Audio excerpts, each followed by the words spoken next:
Salit pasalamati naton kay kun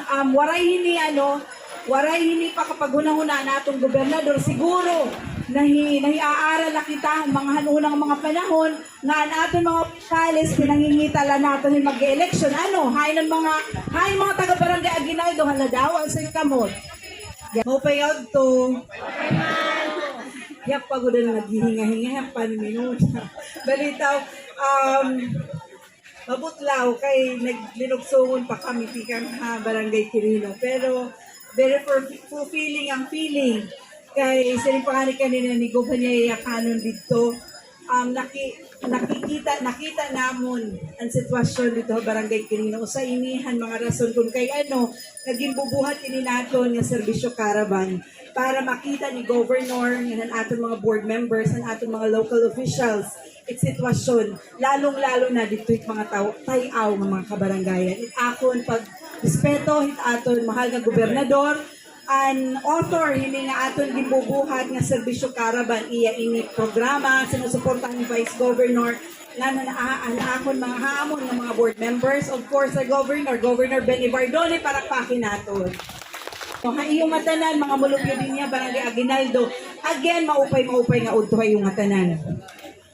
yani kami ang iyong mga opisyalis sa probinsya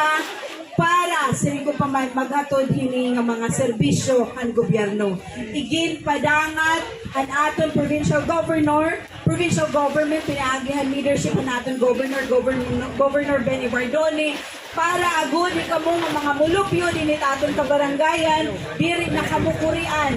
pag-avail hini nga mga serbisyo hit aton gobyerno.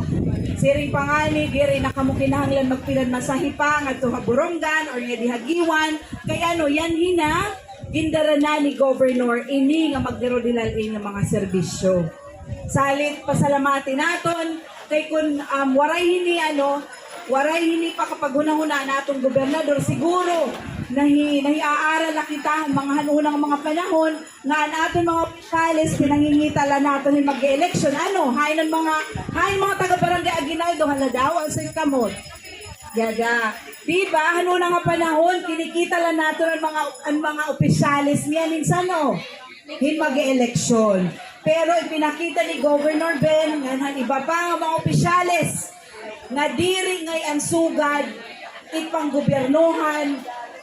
through the leadership with aton Governor, kay yanhi kami, diri in election time pero yanhi kami para maghatag yung serbisyo sa iyong matanan. So, din niya yung mga taga-barangay Aguinaldo, kumbaga samantalahin natin, ini nga oportunidad ngayon hit aton mga government agencies para maghatag aton yung mga serbisyo. Again, ha iyong matanan, damo-damo nga salamat sa iyong presensya, nga ngahaw, maupay, nga udto ha iyong matanan. Thank you.